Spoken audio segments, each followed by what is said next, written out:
This isn't a stunt double. This is actually The Rock holding his breath underwater for a scene in 2015 San Andreas. He filmed each take in 10 to 15 second increments, and even learned CPR so he could perform it accurately on camera. This sinking building where it all happens was a 5-story tall set built on hydraulic legs, allowing it to sink into a massive water tank in Australia. This is just one example of how Dwayne Johnson has pushed the limits of what he and the stunt doubles and VFX artists he works with can do, and making action sequences that seem implausible into a reality. The Jumanji stunt team had to handle The Rock's character leaping off a real motorcycle, flying in a perfect arc, and landing exactly on target, all in one smooth motion. For this incredibly complex move, second unit director Jack Gill and the stunt team built the 130-foot-tall head and then broke up the stunt into multiple parts, doing as much as possible in camera. First, a stunt motorcyclist rode the motorcycle about halfway up the statue. When the character swings around the nose and lands on it while jumping off the bike midair, the team relied on cables. The performer and the motorcycle were both attached to cables that were connected to 2 separate winches, which allowed the stunt team to pre-program these moves. That way, they would end up in the exact same place each take. Knowing the exact speed and trajectory meant that Jack could plan exactly when the camera should go up and get the shot. And for the motorcycle, the winch suspended it from the ground so the bike would remain undamaged from extra takes. These shots were all from far away. But here, Jack needed a hero shot of The Rock launching the grappling hook. So The Rock rode the motorcycle on a motion platform. That bike was about 5 feet off the ground and anchored in from the bottom so its wheels could move freely. And when he starts separating from the motorcycle, the actor was then pulled up in the air by a wire. In this scene from San Andreas, The Rock had to save a driver whose car was hanging off a cliff. Once again, that's really The Rock you see in the action. But the cliff is actually fake. To ensure the actor could safely pull off this stunt, the crew built a cliffside replica on a studio backlot. And that helicopter was actually missing its rotor blades. It was held up by a crane so The Rock could safely rappel 150 feet. The actor's training went beyond just working out. He spent time learning from first responders and LA Fire Department search and rescue pilots and participated in air rescue drills. Here, you can see him learning real helicopter rappelling techniques. In the action comedy Central Intelligence, The Rock gets hit in the face by this motorcycle. The final shot you see here is actually composed of several different ones. In one shot, this motorcyclist does a flip off this ramp. In another shot, Tanawai Reed, The Rock's cousin and longtime stunt double, gets ratcheted back. Because the camera was locked off in the exact same position, both shots could be combined seamlessly using visual effects. But for this shot, that really was The Rock barely dodging the motorcycle. While it looks like the motorcycle is coming down first, in reality, The Rock made the first move. The rider waited for him to turn and roll before placing his tire a safe distance away. The torpedo you see cruising on the ground in this shot isn't CG, but a prop version made to slide on ice. According to stunt coordinator Andy Gill, it was 10 feet long and weighed about 150 pounds. Then to keep Hobbs' Dodge Ram from sliding around the ice, the special effects team replaced the tires with mat tracks, allowing it to safely drive at 50 miles per hour. The torpedo was attached to a 50-foot-long cable and dragged by a vehicle going about 40 miles per hour. The 35-pound sandbag seen here helped to stabilize the object. The Dodge Ram was slowed down to the same speed so a stunt performer could lean out of the car. That performer was attached to an overhead cable to support his weight while his feet slid on the ground. The shots where you can see The Rock were filmed against a blue screen.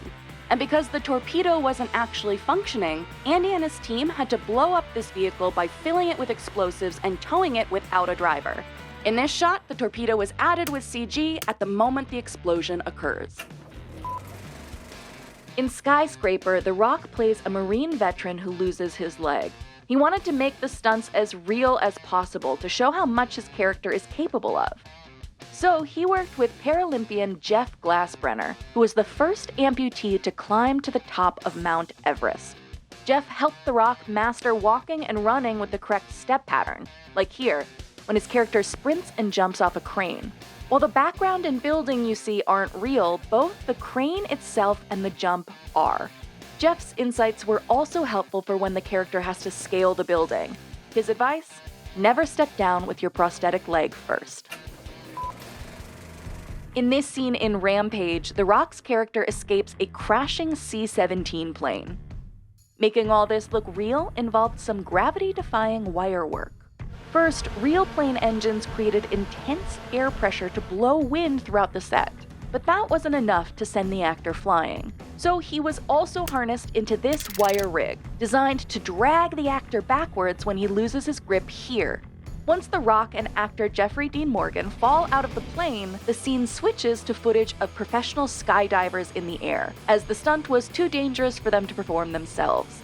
And yet, you can see The Rock's face clearly. That's because director Brad Payton used facial swapping technology to place The Rock's face on the stunt double. In Red Notice, The Rock's character gets attacked by a bull mid-fight, which would have been too dangerous to do for real. So for this move, Tanawai was strapped into cables powered by an air-pressured cylinder. The more air pressure they applied, the farther and more aggressively he was yanked. Tanawai estimated he was pulled about 20 feet in the air. In the end, the cable was removed from the shot and a CG bull was added in. One memorable action sequence from Hobbs Shaw has The Rock scaling a CIA building while fighting Idris Elba's character. Making this look real and intense involved a lot of moving parts, literally. Here, The Rock ran on a track while strapped into the stunt performer. You can also see him throwing punches and then swinging on a rope in front of a blue screen. But The Rock couldn't take all the hits by himself. That's Tanawai involved in a complicated maneuver known as a hand pull. Tanawai was connected to a cable which was run through a pulley. All of that was connected by a rope held by two stunt riggers standing on ladders, whose bodies acted as counterweights. Once they jumped down, that yanked Tanawai through the air and into the car. But this was all just warm-up for the film's epic finale in Samoa. This sequence was deeply rooted in fighting styles from Polynesian cultures, which emphasized stick fighting, knife fighting, and delivering strong, powerful blows. So real contact between The Rock and his enemies was crucial. Let's go old school. That contact still needed to be safe, so this weapon you see The Rock holding is completely fake. The props team designed it to be soft enough to sell the hit, but not so soft it would appear fake on camera. The impact of those hits was also exaggerated. Right here, this stunt performer was actually attached to a ratchet that pulled him back to accentuate The Rock's blow. And one of the most physically challenging elements of the Samoa scenes was the Siba Tau, a traditional Samoan war dance that The Rock and his crew perform as they prepare for battle. The Rock told director David Leitch that because a Siba Tau is so emotionally intense and physically draining, they only had a few takes to get it right and give it his all. In Black Adam, The Rock spent a lot of time floating in the air. So the special effects team built motorized carts to both lift and move the actor while he stood in place. Each cart was powered by an electric motor and consisted of 4 omnidirectional wheels that could spin the cart and move it left, right, backward, and forward. With all the movements programmed on a computer, the crew could use the rigs for a wide range of distinct flying motions while making his flight look as smooth as possible. When it came to him lying flat while in flight, like when he took on the Intergang, The Rock was clamped into a 12,000-pound robotic arm. As Hercules, The Rock needed to shape his body into a demigod for battle scenes like this one. So over the course of 6 months, he embarked on one of the most intense training regimens of his career. He worked out 6 days a week. Each session started with 50 minutes of cardio, followed by working out a specific muscle group, making sure he fit in leg exercises more than once a week. He also adhered to a strict diet. While he followed a 14-week diet for 2013's G.I. Joe Retaliation, Hercules required a 22-week diet that was high in proteins, fats, and carbs such as egg whites, filet mignon, asparagus, and baked potatoes. Alongside this, The Rock also went through 8 months of weapons and fight training with a team of specialized weapons experts, so he could accurately portray how Hercules yields and fights with his club when he takes down his opponents here.